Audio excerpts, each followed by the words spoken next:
What's up, dog lovers? If you're trying to find the perfect GPS dog fence, you're in for a treat. We've tested 3 of the top rated systems out there: the SpotOn, Halo 4, and Invisible Fence GPS, and uncovered some surprising truths about the flashy marketing. Now, today we're breaking down which collars are truly worth your time and your money so you can pick the best one for your dog and, of course, for your lifestyle.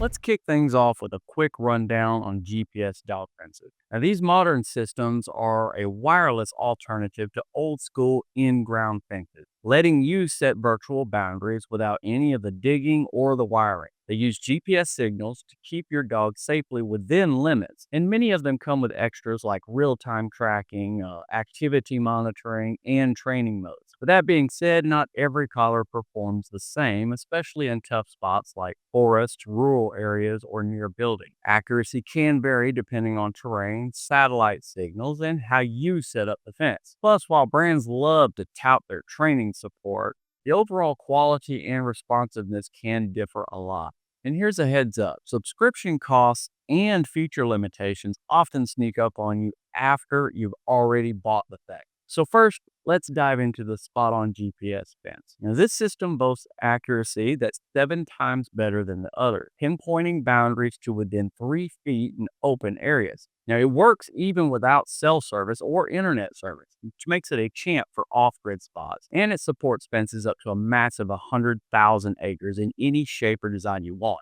It's got a dual feed antenna and a forest mode for tricky terrains like dense woods. You don't need a subscription for fencing, but there is an optional tracking plan if you want it. Now, the battery lasts about 25 to 40 plus hours depending on how you use it. And there's no installation, no wires, no hardware to fuss with. SpotOn's built for complete flexibility. Think remote properties, travel, or off-grid adventures, and it even lets you create overlapping or nested fences. It's made in the USA with rugged quality and solid support. The pros include its top-notch GPS accuracy, especially in the woods or off-grid, huge fence area support, no mandatory sale plan. The cons are it's got a higher upfront cost at $999, and each dog needs their own collar.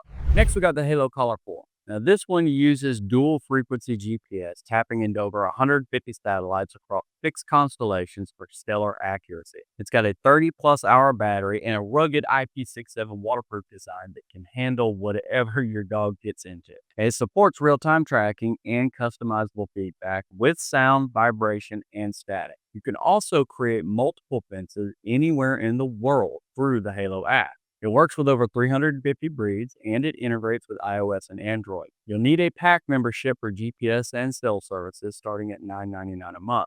Halo is great for all property sizes, urban, suburban, or rural, and it lets you set individual fences for each dog. Plus, it comes with live support and dog training through the Halo Dog Park. It's highly customizable, it's excellent accuracy, solid training support, and multiple dog collar capability on one account. On the flip side, you need a subscription for core features. Static feedback might not be for everyone.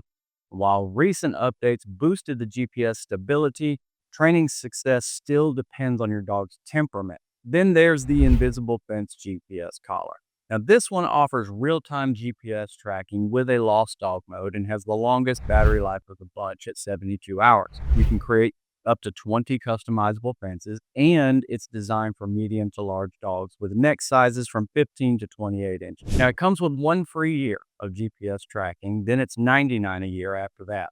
Like the others, it needs no installation or wires. It uses patented GPS tech for high accuracy, and you get expert training support through video tutorials and live customer care, plus a 1 year warranty and a 45-day return policy. Pros include a killer battery life. It's a great fit for medium to large breeds and strong customer support. The cons: you'll need a subscription for things like boundary setup after the first year, and it's best for properties 3/4 of an acre or larger. And of course, performance can dip in smaller yards or areas that have lots of interference like heavy tree cover. All right, I found a spot out here with some pretty good tree coverage, and I went ahead and marked my boundary. I don't know if you can see it, little stake back there. Got a low hanging camera because my daughter's not here to film for me. So I'm going to start with the Halo 4. Just going to walk it back there to the invisible barrier, see how quickly it goes off to test it for accuracy and consistency. And that's pretty much it. Hopefully I don't lose you on the mic. Ooh, right there on the stake, pretty good. It's already vibrating hard. It went full level. Halo's supposed to do it in degrees a little bit. So you're supposed to get a few beats here, and then it goes into a vibration and a much louder tone thing, sort of a disincentive factor for the dog. Farther the dog goes beyond the border you set up, the louder and more crazy the collar gets, and then it goes back down as the dog returns as an incentive model. All right, now I'm going to do the same thing with the invisible GPS collar. Now, this is supposed to be considered the lesser of the three models, so let's see how it actually worked out in practice, especially under a heavy tree canopy. Same stake, same border. All right, about 2, 3 feet past the border, I'm already getting the signals going off. Unlike the Halo, it doesn't do it doesn't have a build-up factor going on, and it doesn't come back down as you walk back. It just simply starts the vibration and the tones, which lets the dog know, of course, with training, that the dog needs to return. And last but not least, the SpotOn. Now, the SpotOn doesn't offer an actual tracking visual as you're using the collar for this little test. Now, even if I had the tracking on it, it's on a completely different screen. I'm not paying a subscription for the tracking process, so you won't be able to see that on the screen recording. You'll be able to see the Halo and the invisible GPS collar. Fortunately, the SpotOn doesn't work the same way, so just have to hear it, listen as I cross over the invisible barrier that I set up.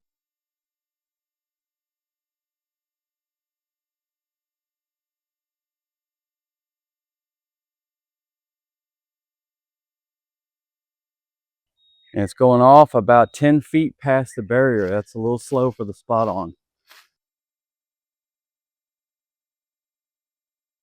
Little disappointed with it because this one's my baby. I like the SpotOn the best out of the three. So don't exactly like that, but hey, it is what it is. I'm not going to express any kind of bias just because it's not working out the way I want it to right now. Usually the SpotOn hits pretty good, but not that time. A little bit past it. But there is a leeway, and you also have to deal with what's called fence drift, which is an issue with every smart collar out there. But I would like to see a little more consistency with it going off when it's supposed to, whenever I cross the invisible fence line that I built, that I put up. All right, we're gonna do the same thing in my own backyard here. I've got a healthy mixture of open sky and tree coverage. So trying to think the best of both worlds or the worst of both worlds, however you want to look at it. Starting with the Halo again. You're just gonna walk to the tree. It's about where my invisible barrier is.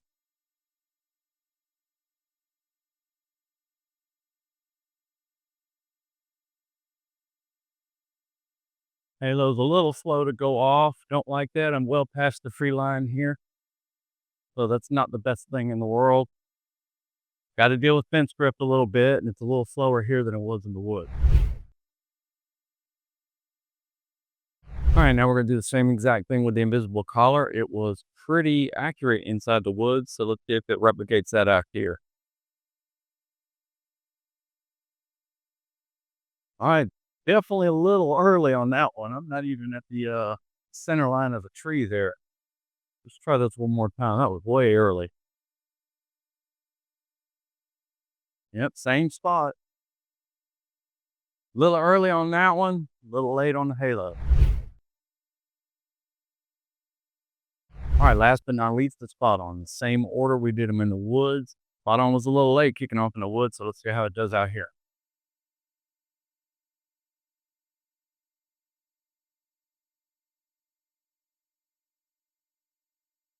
All right, I'm just a couple of feet past the tree there, and I'm getting my first invisible fence warning.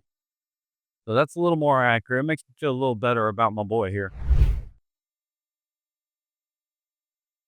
All right, last round. We're out here with a wide open sky. There's not even a cloud up there, actually, believe it or not. And we're going to start off with the Halo, same order as before. Just going to walk it to the edge right there where that little dirt road comes out, and you got your the flat grass area meets the brush. That's where I've got my invisible barrier set up. Just going to walk to it, test how accurate it is and how it performs.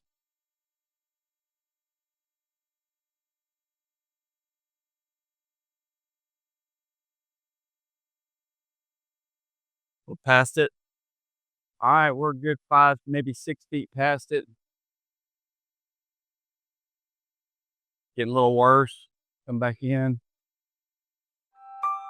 That's the thing with the Halo sometimes, checking my mic there, is it's supposed to get progressively worse as you walk out, and then it's supposed to digress as it comes back.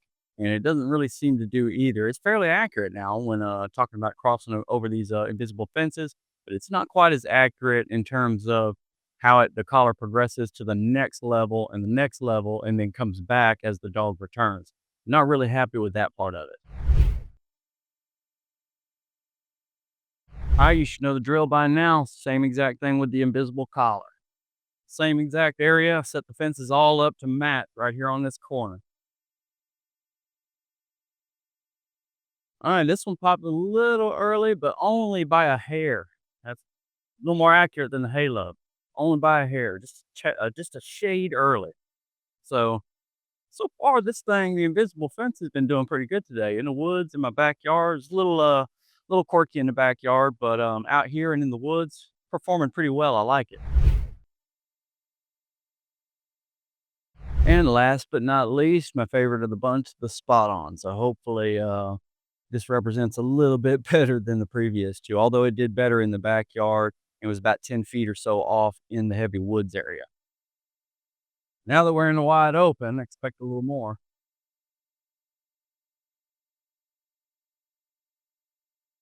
Vibrating, haven't got the beep yet, but that's right on cue. I don't know if you can hear the beep and the vibrate. Get a little bit of both. Now, I get that question a lot. Checking my mic again. I get that question a lot as far as the SpotOn. How come you can barely hear the beep? I don't know if you can hear it or not, but it's designed by SpotOn so that dogs can hear it. They hear it a higher pitch than us.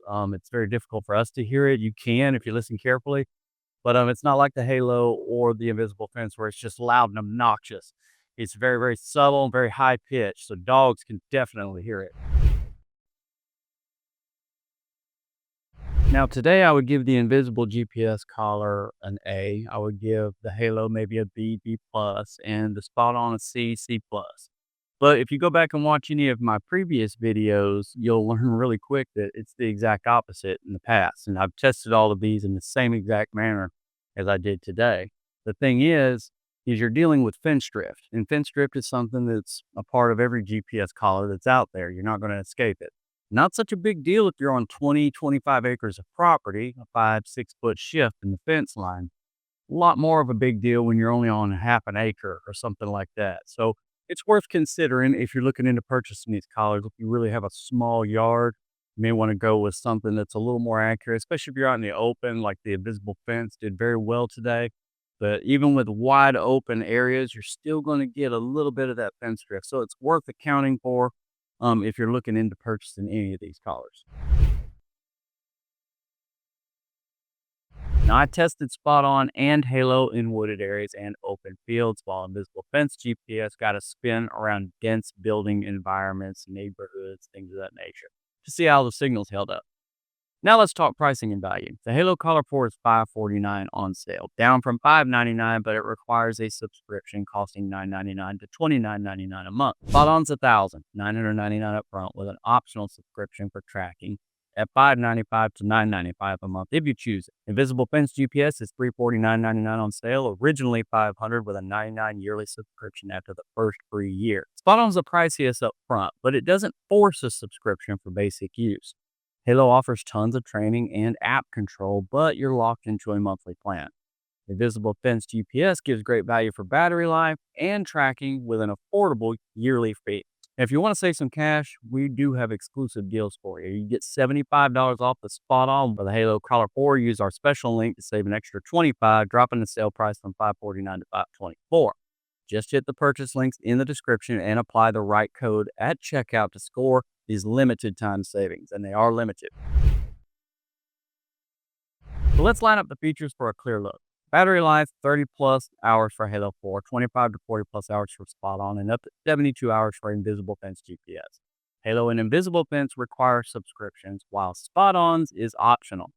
Multi-dog support, Halo's got it with discounts. SpotOn shares fences across collars, and Invisible Fence needs a collar per dog. Real-time tracking is standard on Halo and Invisible Fence. It's optional on SpotOn. All three are waterproof. Halo and SpotOn at IP67. Invisible Fence just says yes.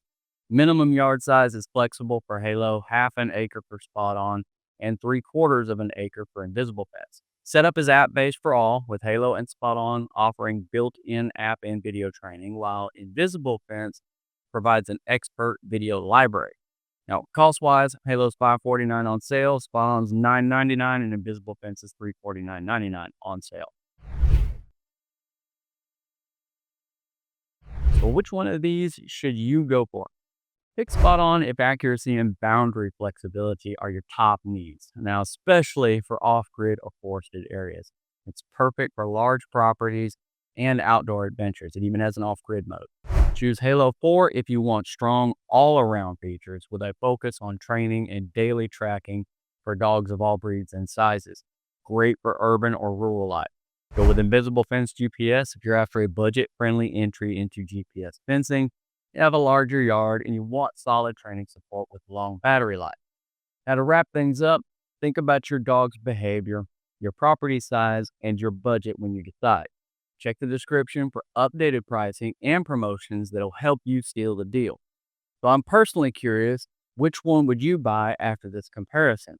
Be sure to drop it in the comments and let me know. Now, for more hands-on testing and dog check reviews, give this video a like and subscribe to our channel for more helpful content. Appreciate everybody checking the video out today, and we will catch you in the next one.